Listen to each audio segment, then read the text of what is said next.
Have you ever wondered why divine mercy, a great message for the modern world, was revealed by God to an unknown nun?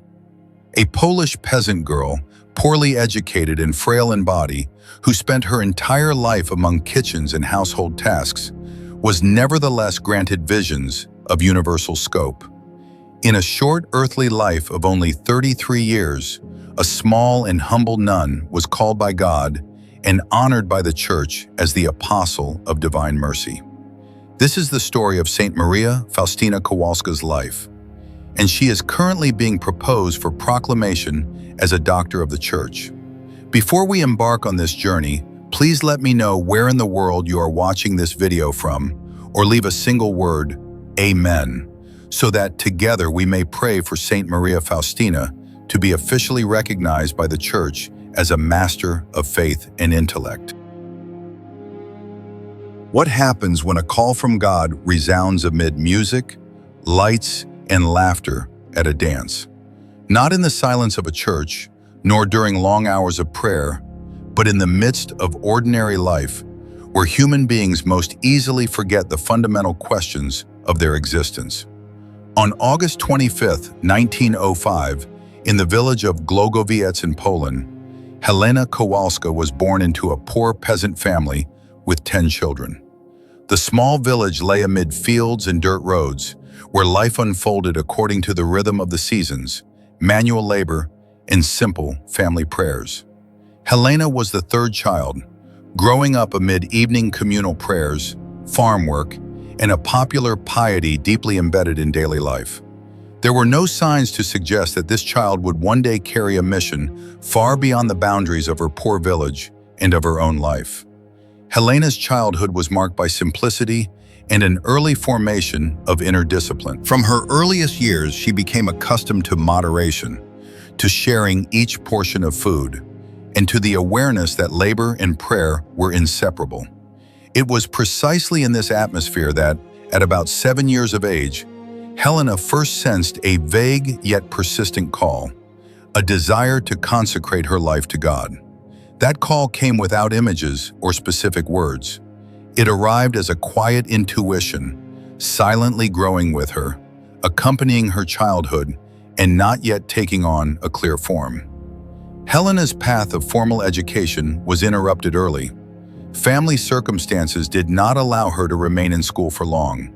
Her total time in school lasted nearly 3 years. While her peers continued their studies, Helena became accustomed to household work and the duties of a child in a farming family. The lack of book learning did not impoverish her inner world.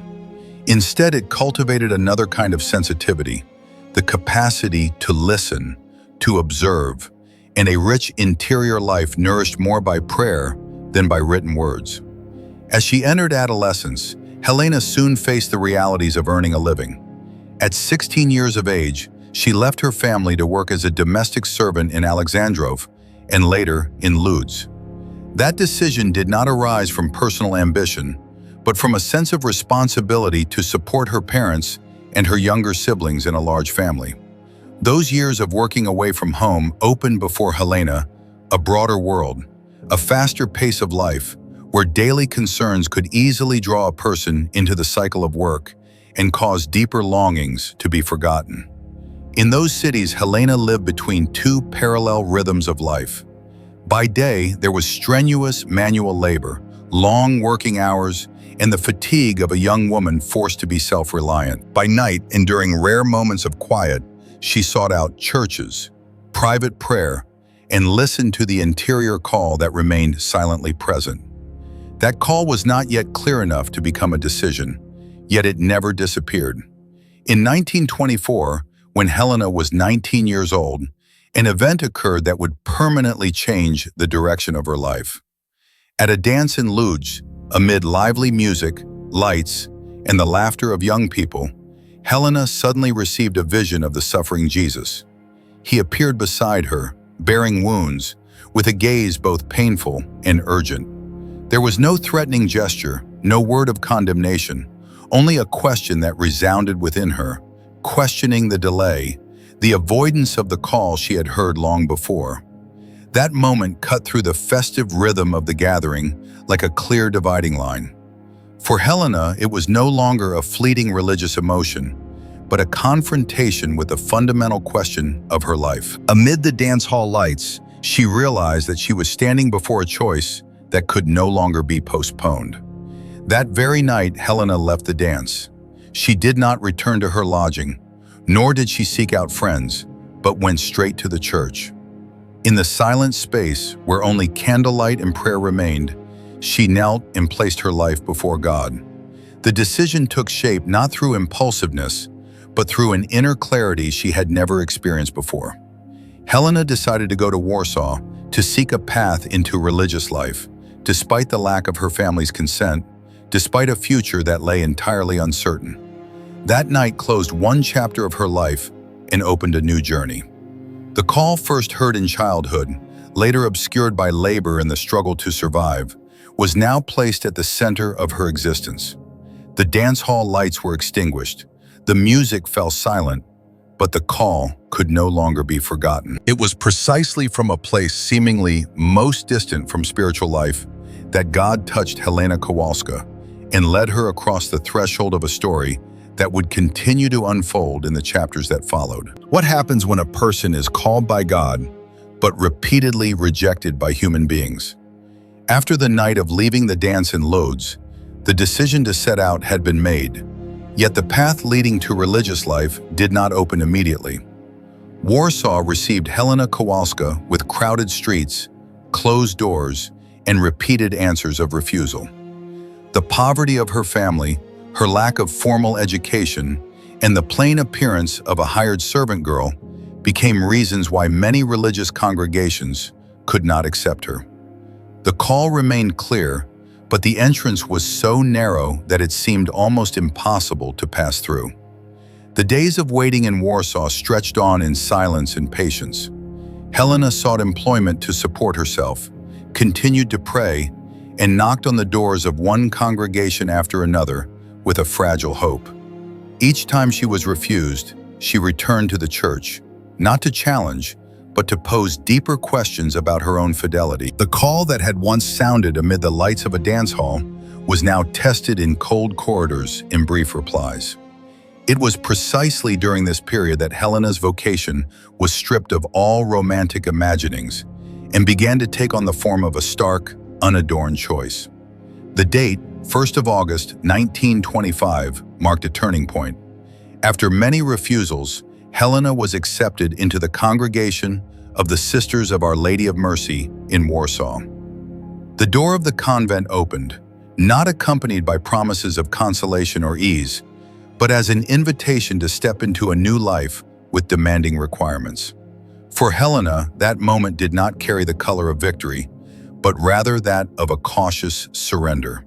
She crossed the threshold carrying a call that had been tested and a readiness to begin again from the very beginning.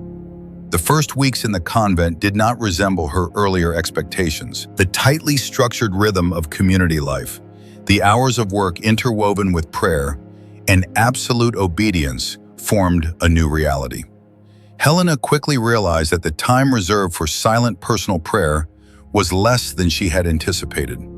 Communal work, community discipline, and daily duties occupied most of the day. It was here that a subtle temptation emerged. An inner voice questioned the suitability of this path and the possibility of living her vocation in an environment that seemed to leave little space for personal prayer. A few weeks after entering the congregation, the intention to leave the convent gradually took shape. It was not an open rebellion, but a quiet thought, nurtured by a sense of spiritual deprivation. Helena began to believe that she might find another path more fitting, where personal prayer would be given greater priority. That intention led her to the decision to meet the Mother Superior to ask for permission to withdraw. With interior honesty, but also with a deep, hidden weariness. It was precisely on the way to request her withdrawal that the decisive event occurred. Helena experienced a vision of Jesus with a face full of wounds. His gaze did not convey reproach, but carried the pain of abandonment. His words did not seek to persuade by reasoning, but struck directly at the center of the vocation, reminding her that it was precisely in this place, and nowhere else, that the call had been placed. The vision did not last long, but it was enough to illuminate what Helena had been avoiding. The issue did not lie in the amount of time devoted to prayer, but in fidelity to the place God had chosen. After that vision, Helena returned to her original decision, but with a new depth. Remaining in the convent was no longer based on consoling feelings or personal satisfaction, but on obedience. Obedience was not understood as resignation, but as a free act, placing one's own will beneath the will of God. From that moment, Helena began to learn a new spiritual language, the language of perseverance in small things and of fidelity within very concrete limitations. The months that followed became a time of quiet preparation. Helena learned how to blend into the rhythm of community life, to accept the tasks entrusted to her, and to allow her vocation to be woven into everyday existence.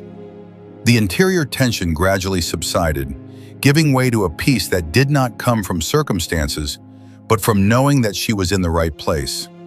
The narrow gate had been entered, but the road ahead was still long and demanded an ever more radical self-gift.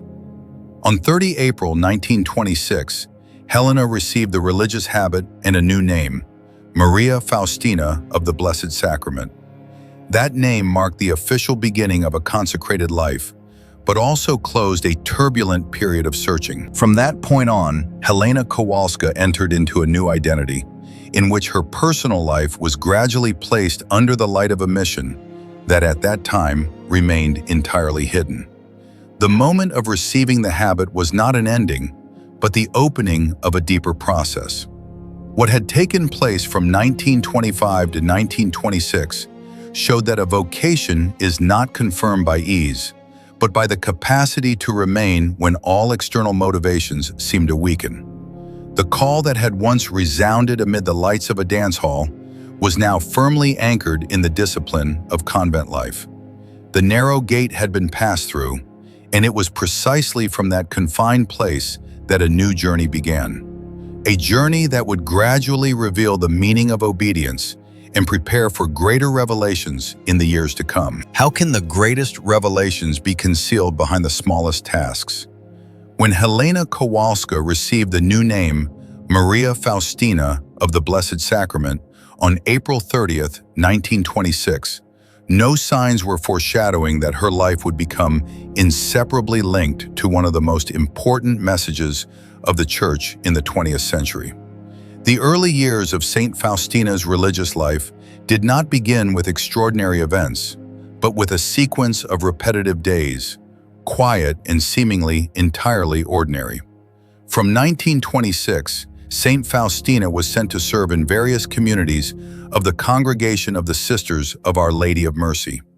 Warsaw was the starting point of her official religious life, where the strict rhythm of communal living laid the foundation for interior growth. This was followed by Plock, then Vilnius, and finally Krakow.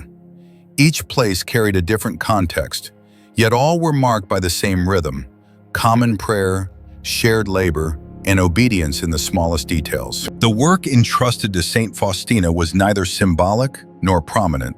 She worked in the kitchen, washing dishes in enclosed spaces filled with the smell of smoke and steam. She worked in the garden, tending each plot of soil and each vegetable bed, in the slow rhythm of nature. At times, she served as the convent porter, receiving visitors, answering the telephone, and facing the daily flow of people coming and going, each carrying ordinary stories, concerns, and very concrete needs. All of these tasks unfolded in steady repetition, without novelty and without opportunities for self-display. Saint Faustina's physical constitution was frail. She was frequently fatigued and easily exhausted, yet this did not lead her to seek exemptions or special consideration. On the contrary, she strove to fulfill every duty entrusted to her with deep interior attentiveness. In the kitchen, she paid attention to the smallest details. In the garden, she was patient with the slow growth of plants. At the convent door, she listened to others with complete presence. It was precisely in these seemingly purely material tasks that the interior life of Saint Faustina gradually took shape. Among her fellow sisters, Saint Faustina did not stand out. Her ordinary appearance, few words, and reserved demeanor allowed her to blend easily into the community. No one perceived in her any special signs of a mystical life. There were no unusual manifestations, no striking statements. Her presence almost dissolved into the common life, like an element that was inseparable yet difficult to identify. This very veil of ordinariness became the space that concealed a deep interior life. In the silence of manual labor, in the hours of communal prayer, and in the very brief moments set aside for private prayer, Saint Faustina nurtured an intimate relationship with God. This was not a life seeking continuous spiritual emotions, but a persevering, quiet presence woven into each small action. Silence played a central role during this period. It was not an empty silence, but an interior space in which Saint Faustina learned to listen. To listen not only to spoken prayers, but also to the very subtle movements of the soul. It was within this silence that she learned discernment, learned to recognize the difference between personal desires and promptings that came from God. There were no great revelations during these early years, but there was a patient preparation, day by day, hour by hour. The years from 1926 to 1931 were also a time in which the spiritual life of Saint Faustina was tested through hiddenness. Without recognition, without particular encouragement, she learned to live her faith without the need for external validation. This formed a solid foundation for what was to come. A mystical life, if it lacks the foundation of fidelity in small things, easily becomes fragile. For Saint Faustina, that foundation was built through the sweat of labor and through the repetition of days that seemed the same. Each community through which she passed left its own distinct imprint. Warsaw, with its initial discipline, Plock, with its years of quiet preparation, Vilnius, with a different intellectual and pastoral atmosphere, Krakow, with the depth of communal life. All of these places were not remembered as glorious milestones, but as necessary stations along an interior journey, being guided step by step. By 1931, while Saint Faustina was living in Plock, that veil of silence began to lift. What had been prepared over many years, through a hidden life and small tasks, was about to become the ground for a revelation of a scope far exceeding her personal life. Yet at that moment, no one in the community could foresee it. Even Saint Faustina herself did not yet see the whole picture. The period from 1926 to 1931 reveals a quiet law of the spiritual life. God does not rush. He allows seeds to be sown in silence, watered by fidelity, and to grow beyond human sight. Small, repetitive tasks become both a place of testing and a place of purification. When the moment arrives, what is born from that silence will carry the depth of an entire long journey. The veil of silence remained as this phase came to a close. Yet behind that veil, a light had already begun to form, ready to shine outward, not from exalted places, but from the very hidden life that had been lived to the full. If God wishes to speak what is most important to the world, where would he begin? Not from thrones or public squares, nor from the noisy forums of power. He begins from a simple room in a convent, from an uneducated nun bearing a fragile body and a life shaped by silence. On February 22, 1931, in Plock, within the quiet atmosphere of religious life, Saint Faustina was granted a vision of Jesus appearing in an image entirely new to the world. He was clothed in white, one hand raised in blessing, the other touching his chest. From his heart flowed two rays of light, one red and one pale. That light did not illuminate the room with visual intensity, but struck the depths of the interior, like a language that required no explanation. Saint Faustina understood that the two rays carried a meaning beyond her own capacity to express. They were bound to the mystery of salvation, to life given freely, and to a call addressed to all humanity. The vision did not last long, but it left behind a clear command: resounding inwardly with frightening precision. Jesus instructed Saint Faustina to paint an image according to what she had seen, with the inscription, "Jesus, I trust in you." That command placed Saint Faustina in an entirely new situation. She was not a painter, nor did she possess artistic ability or the knowledge required to produce a sacred image. All she had was the memory of the image she had seen and a conviction that she must remain faithful to what had been entrusted to her. The distance between the vision and the execution of that command quickly became a major interior trial. Saint Faustina carried within herself the image of Jesus of divine mercy like a hidden treasure, yet she did not know how to bring that image out of her interior and place it before the world. The months that followed were a time of waiting and discernment. Saint Faustina continued her ordinary life within the community, carrying that command as a sacred secret. She prayed, sought enlightenment, but no concrete path yet appeared. It was precisely in this context that the Vilnius period opened, as a transition of decisive importance for the mission of divine mercy. In Vilnius, Saint Faustina met the priest who would become a key figure in this journey, Father Michael Sopoćko. The encounter was not dramatic, but it laid the foundation for a prolonged discernment. Father Michael Sopoćko became her spiritual director, the one who listened, evaluated, and supported what Saint Faustina experienced. Faced with a mission that exceeded the personal capacity of a humble nun, the presence of a spiritual guide became essential. Under the guidance of Father Michael Sopoćko, the command to paint the image began to take concrete form. A painter was sought, and Saint Faustina had to repeatedly describe the image she had seen in the vision. This was a period marked by intense interior tension. When the first image was completed, Saint Faustina experienced a quiet sorrow. She realized that no image could fully express what had been revealed. Standing before the painting, she exclaimed that the beauty of Jesus in the image could not compare with the beauty she had seen in the vision. Yet Jesus made her understand that the value of the image did not lie in artistic perfection, but in the grace attached to it. Along with the creation of the image, another task gradually became clear. Saint Faustina was invited to write down what she experienced. The writing of the diary did not begin as a literary project, but as an act of obedience.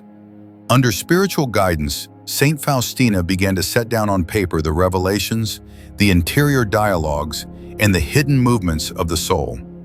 Each page came into being with reserve, with the awareness that these were not her own words, but a testimony entrusted to her. The diary gradually became the place where elements that seemed disconnected in Saint Faustina's life converged. The years of silent labor, interior silence, the trials of obedience, and now the revelation of divine mercy, all were joined into a single current. Writing did not separate Saint Faustina from community life. On the contrary, she continued to fulfill her ordinary duties, carrying the new mission as a sacred burden, hidden beneath an outwardly ordinary appearance. From 1931 to 1935, the mission of divine mercy gradually took shape, yet remained in an embryonic stage. The first image had been completed, the diary had begun, but the impact of these realities had not yet extended beyond a very narrow scope. To the outside world, Saint Faustina remained an unknown nun. To herself, the mission was both grace and cross, because it demanded constant fidelity while its results could not yet be seen. The two rays of light flowing from the heart of Jesus became the central image of this period. They shone not with physical light, but with a continuous invitation toward trust.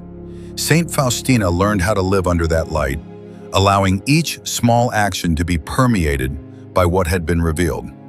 Everything continued to unfold in silence, but this silence now carried a new depth, the depth of a message waiting for the moment to resound more widely. As this phase came to a close, the image existed. The diary had begun to be written, and the spiritual bond between Saint Faustina and Father Michael Sopoćko had been firmly established. What God wished to say to the world had been placed into an image, into written words, and into a life entirely surrendered.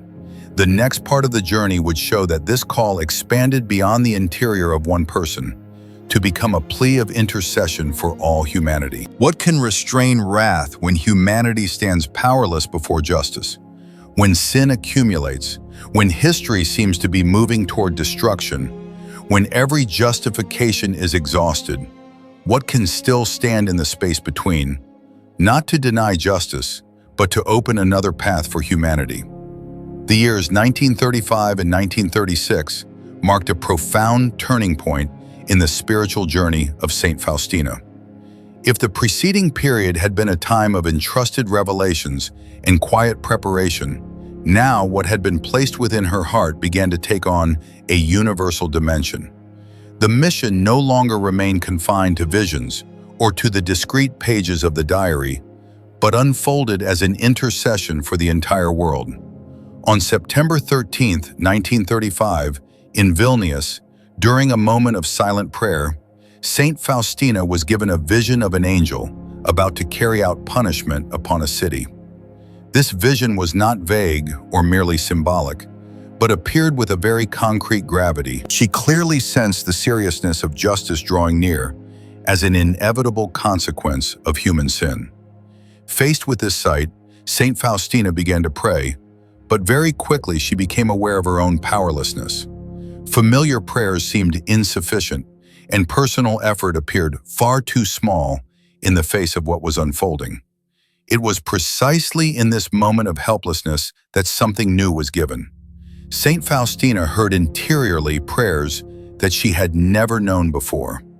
Each phrase, each word was entrusted to her like a flowing stream, not arising from memory or learning, but from a deeper source. She began to recite these prayers with complete concentration and trust. This was the chaplet of divine mercy.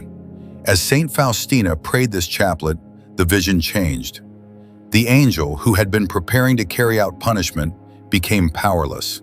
Justice was not denied, but held back by something stronger: the intercession arising from divine mercy itself. That moment engraved in Saint Faustina's soul an unshakable conviction. Between justice and sin, there exists a space for intercession. The chaplet was not a personal devotional initiative, but a means entrusted so that humanity might implore the mercy of God. From this event onward, Saint Faustina's life of prayer took on a new dimension. She understood that her mission did not end with recording or bearing witness, but also involved standing in the place of one who intercedes, not by her own strength, but through words that had been given. Her initial powerlessness became the necessary condition for the formation of a prayer with universal scope. In 1936, another vision expanded this dimension in a more severe direction. By God's command, Saint Faustina was led by an angel to witness hell. She did not seek this experience, nor did she desire it. The vision came as a task to be fulfilled, to bear witness to the existence of a reality that many deny. She recorded that this place was a state of total loss, where the soul is separated from God and imprisoned in despair. In this vision, Saint Faustina noted 7 general punishments suffered by the souls there. What struck her most deeply was not the imagery, but a sobering observation. She realized that the majority of the souls there were those who, during their earthly lives, had not believed that hell existed. Denial does not erase reality, but it leaves the human person unprepared for it. This vision was not entrusted to instill fear, but to awaken responsibility and vigilance. Soon afterward, another vision followed, bearing an entirely different tone. Saint Faustina was shown purgatory. Here the souls were undergoing purification, not in despair, but in hope. When asked about their greatest suffering, they did not speak of fire or punishment, but of longing for God. It was a longing that could not be satisfied until full communion was attained. This pain was both profound and purposeful because it was set within the light of hope. In the vision of purgatory, Saint Faustina also saw the presence of the Blessed Virgin Mary. She came to visit and console the souls, who called her by the title Star of the Sea. This image opened yet another dimension of intercession. Not only human prayer, but also a maternal presence, guiding and accompanying souls along the path of purification. These three visions, the angel about to carry out punishment, hell, and purgatory, form a spiritual triangle encompassing the period from 1935 to 1936. They do not contradict one another, but illuminate one another. Justice is present. The consequences of sin are real.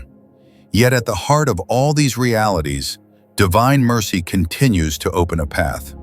The chaplet becomes the voice of humanity before God. Hell becomes a warning, and purgatory becomes a space of hope and ongoing intercession. For Saint Faustina, these visions did not separate her from ordinary life. She continued her work, remained within the community, and maintained an outward appearance of normality. Yet her interior life had been expanded to carry the concerns of all humanity. Her prayer was no longer confined to personal needs, but was directed toward the destiny of the world. This period closed with a new interior clarity. The mission of divine mercy was not merely a message to be proclaimed, but an intercession to be lived. Saint Faustina understood that she had been placed between justice and mercy, not to change God, but to change the way human beings approach Him. What was seen and heard during these years would continue to shape the remainder of her journey, where personal suffering and supernatural grace would become even more deeply intertwined. If God allows human beings to see heaven, does He still invite them to remain in suffering? That question resounds like a paradox in the final years of Saint Faustina's life, when light and darkness coexist within the same soul. After the visions of justice and mercy, her spiritual journey enters a new depth, where the greatest consolation walks side by side with an invitation to communion in suffering. In a particular vision, Saint Faustina was shown heaven. It was a reality beyond every capacity of human language to express. She perceived a fullness of happiness, untainted by anxiety or lack. All creatures were oriented toward God in perfect harmony, and within that light, Saint Faustina grasped a fundamental truth. Before God, the only infinite value is pure love offered to Him. This vision did not last long, but it left a deep imprint, like a promise of the final destination of the human journey. Yet the light of heaven did not draw Saint Faustina away from earthly reality. On the contrary, it placed her present life in a new relationship with suffering. Many times during this period, Saint Faustina was shown Jesus in His passion. He appeared crucified, bearing the living wounds of the passion. These visions were not meant to provoke emotion, but were a clear invitation. Jesus invited Saint Faustina to unite her own sufferings with the redemptive passion in order to pray for sinners and for a world that had gone astray. In a deeper vision still, Saint Faustina saw the Father looking upon the world through the wounds of Jesus. That gaze was not one of cold judgment, but was mediated by sacrifice and self-giving love. Saint Faustina understood that between God and humanity, there always stands the only Son as intercessor, and that precisely through those wounds, mercy continues to flow. This vision united heaven and the cross into a single mystery, where glory and suffering are inseparable. At the same time, Saint Faustina's life was marked by quiet, supernatural graces.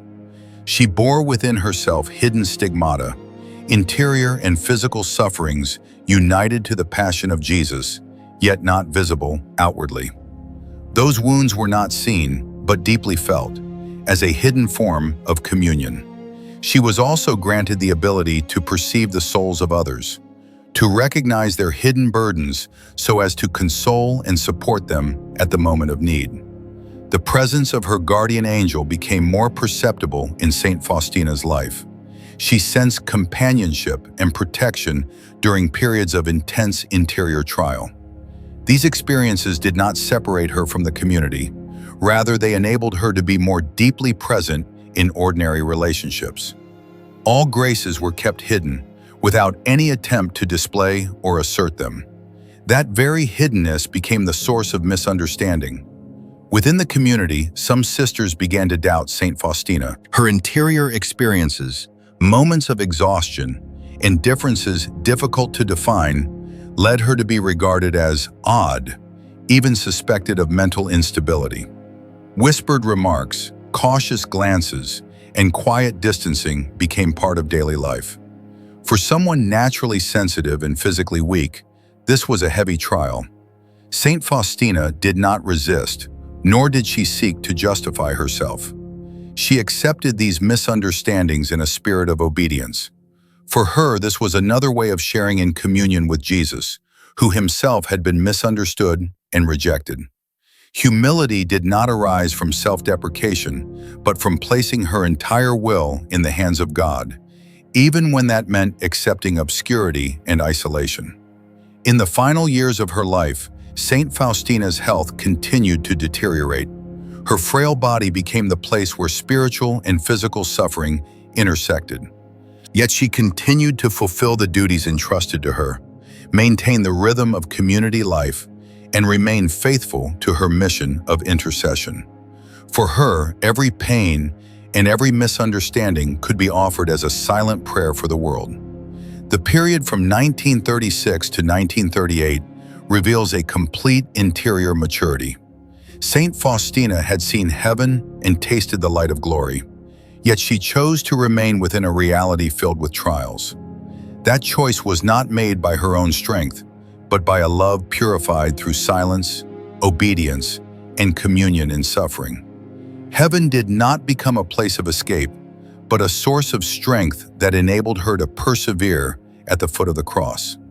Saint Faustina carried within herself both dimensions of the Christian mystery: promised glory and accepted suffering, hidden wounds, quiet graces, and silent misunderstandings wove her life into a living testimony. It is precisely from this place that the final transition of the story will unfold, where death, prophecy, and delayed glory will illuminate the entire journey that was lived to the very end. What continues after a hidden life has come to an end?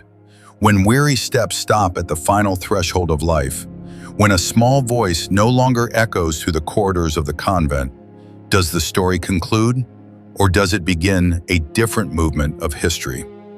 On March 23, 1937, amid years of declining health and interior trials, Saint Faustina recorded a vision whose scope extended beyond her personal life. She saw a great celebration, uniting the entire church within a single spiritual space. There were no ostentatious details, but there was a powerful sense of communion, as if a message long kept hidden were now preparing to be placed at the center of the church's life. Along with this vision came words recorded in the diary, words bearing a prophetic tone. "I will cause a ray of light to shine forth from Poland to prepare the world for my final coming." At that time, these words remained in silence, not yet attached to any identifiable historical figure. Just over a year later, Saint Faustina's earthly journey came to its end. On October 5, 1938, in Krakow, she died at only 33 years of age. There was no shocking event, no large crowd in farewell, only a life that had been lived to the very end in hiddenness. The legacy she left was not a material work or an institution, but a treasury of writings, more than 600 pages of the diary in which were recorded revelations, interior dialogues, and spiritual experiences that had shaped the mission of divine mercy. After Saint Faustina's death, the message continued for a long time in silence. The pages of the diary were copied, translated, and circulated within limited circles. However, this uneven transmission led to misunderstandings.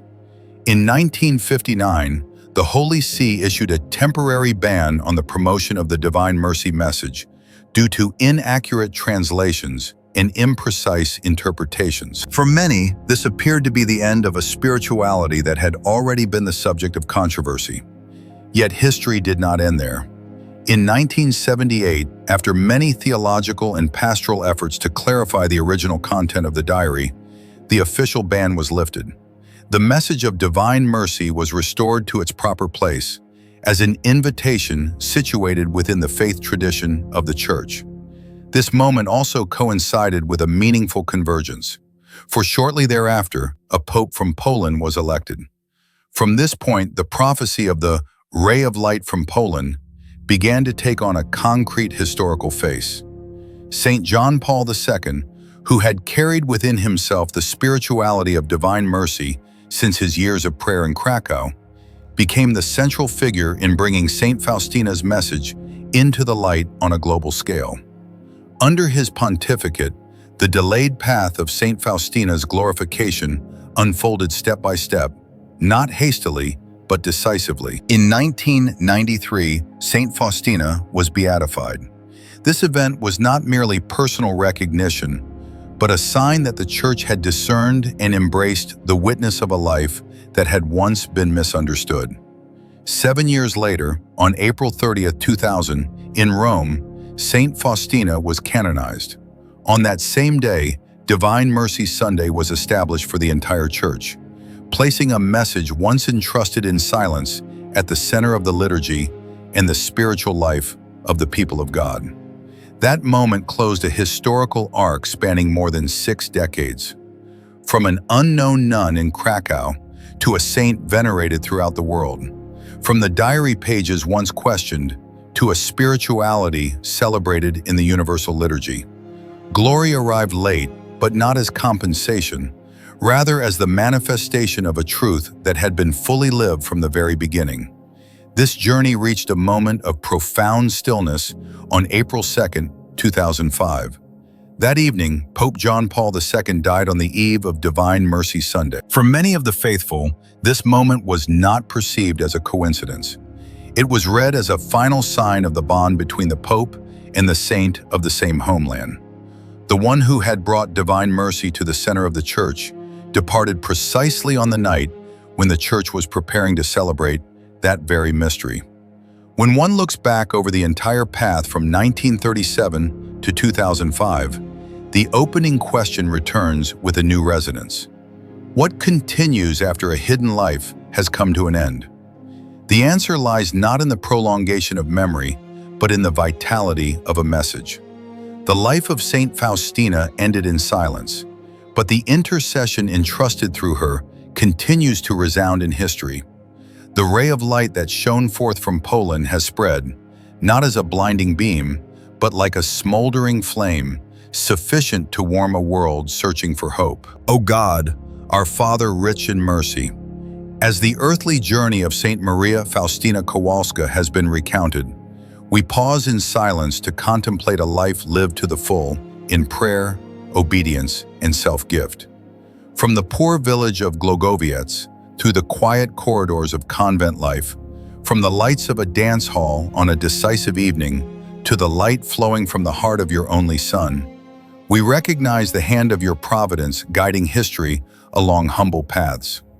We thank you, Father, for the witness of Saint Faustina, a witness not built on strength or learning, but on fidelity in small things, on days of silent labor, on nights of whispered prayer, and on a heart that allowed divine mercy to become its very heartbeat.